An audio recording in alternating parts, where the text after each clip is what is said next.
Hey everybody. Well, as you read above, today we are going to take the engineering design process that we went through all the way from we identified a problem, we worked through that, we researched the problem, we came up with ideas on the problem, we sketched it out, we built a prototype, we tested the prototype, and we evaluated. That's the engineering design process. But the engineering design process doesn't stop after one go through. Actually, products go through this process over and over and over again. Because one of the things you'll find out as a scientist and as a designer is that once you solve one problem, 4 more are gonna pop up that you're gonna have to solve. Case in point, right now I am recording this video on my phone. And ladies and gents, when I was a kid, I was never a phone. When I was a kid, the phone was literally for nothing more than ordering pizza, calling grandma, contacting the police or fire department in the event of emergency, and you had to sit in one spot to use the phone because it was literally attached to the wall with a stringy cord going from it that you had to walk around with. So you couldn't get more than like 10, 20 feet from the phone, which was really, really awkward when you wanted to talk to your girlfriend in high school and your parents were in the room. But anyway, phones have changed a lot over the years. Before that phone, phones actually started back all the way in 1849. A guy named Meucci from somewhere up in Scandinavia designed the first phone. Here's a picture of it. As you can see, this probably wasn't super comfortable to use. I'm not even exactly sure how you would use this phone, but this is considered to be the first working telephone. In 1854, you'll see there was a guy named Borel from France who actually also invented a phone. Now these guys, I don't believe, use each other's ideas. They kind of just had similar ideas and created 2 different working telephones.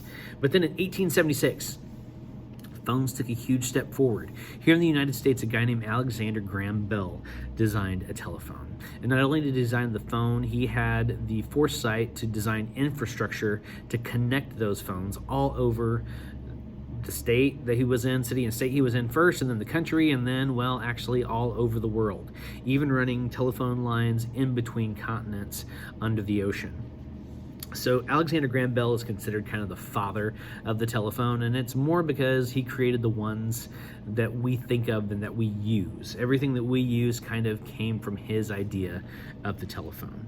But the telephone didn't change much from when Alexander Graham Bell designed it in 1876 to when I was a kid. I mean, basically a telephone kind of stuck to the wall. Originally, you would take the earpiece off, you put it up to your ear, there was a little thing that the earpiece sat on, you would click it up and down, and that let the operator know, which was actually a little old lady that sat just at a chair, that would let the operator know that you wanted to connect a call to someone. And then you would say, hey Ethel, I want to connect my call to Susie today. And Ethel would literally take a little cord and she would connect your cord to Susie's cord, and then you guys could talk. It would ring at her house, and then you would talk, and then when you were done, she would undo the cords, which meant she was listening to you the entire time. Old operators knew everything that was going on in the town. Actually, that was all the way up through the 1950s. Things worked fairly similarly. The 1950s, we started moving on towards things being automated, and then in the 70s and 80s, of course, everything became computerized. So instead of the little old lady connecting your call, you would dial in a number, and that number would actually go through a patch board, and it would automatically take you to the right person. That kind of stayed all the way up until the late 80s and early 90s. So the phone was connected to the wall. You dialed your number, or you told who you wanted to call, and the operator would connect those 2 things, and then you would make your call. But you couldn't move from that one spot. But in 1973, Motorola created the first cell phone. Here's a picture of it. It was gigantinormous. You wouldn't want this thing. Normally, you actually had to carry around a giant battery pack, and there was actually a cord of the phone that connected to the battery pack. But these were the first cell phones, the first ones you could actually walk around with. Moving on, 1992, the first smartphone. Ladies and gents, this was a big deal. Even before the iPhone, there was what was called the Simon Personal Calculator. This thing it had a touch screen. It could read email, send faxes. You guys probably don't even know what faxes are anymore. So when you would send, it was a machine where you could take paper and send through it, and it would send basically a photocopy of the paper across to the other end of the phone.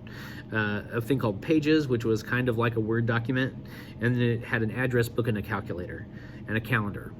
That was the first smartphone in 1992.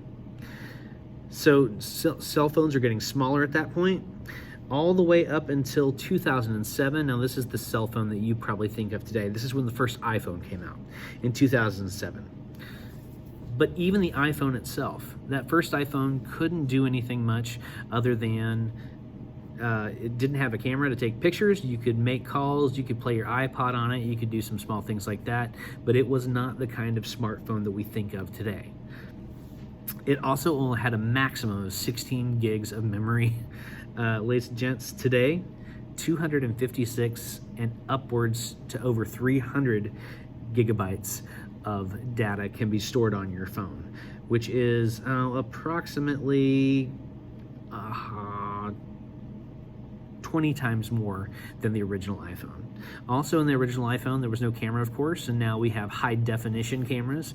We can take high definition video. We can do all kinds of things with our phone today. Also, between that iPhone and my iPhone is 100, no, probably actually thousands of times faster in computing power. It can take tons more memory. It streams data totally differently, tons more apps on it, and my phone is way smaller. Even it's thinner than the original iPhone. So ladies and gents, all of that happened because each time that phone was created with that original phone, you had to have people connecting those lines, and the lines weren't very good. So they found different ways to connect the lines that were more efficient. They made better phone lines. In 1973, we decided we didn't want to be connected to the wall all the time. So we got the first cell phone we could carry around. What's better than a cell phone? Well, a cell phone that has kind of a computer that's attached to it that allows you to do more things. That's what happened in 1992 with the Simon Personal Calculator. And then, of course, the iPhone in 2007 was a big jump in design. Those other cell phones were ugly, they were huge. The iPhone was small, it was sleek, it was a device that you wanted to have. That going all the way up to those devices getting better and faster and better pictures and better streaming. And now we have what we have today. Me making this video on a phone that started out as an idea back in 1849. So what you're gonna do today, you're gonna go down below and you're gonna complete this process, the next step for your paper airplane. You're gonna think about what you did last time, you're gonna think about what worked and what didn't, and you're going to start this process in a quick way all over again for another build and another flight. All right, well, I'll talk to you guys in just a little bit. I hope you enjoy it. Get down there and start folding some planes.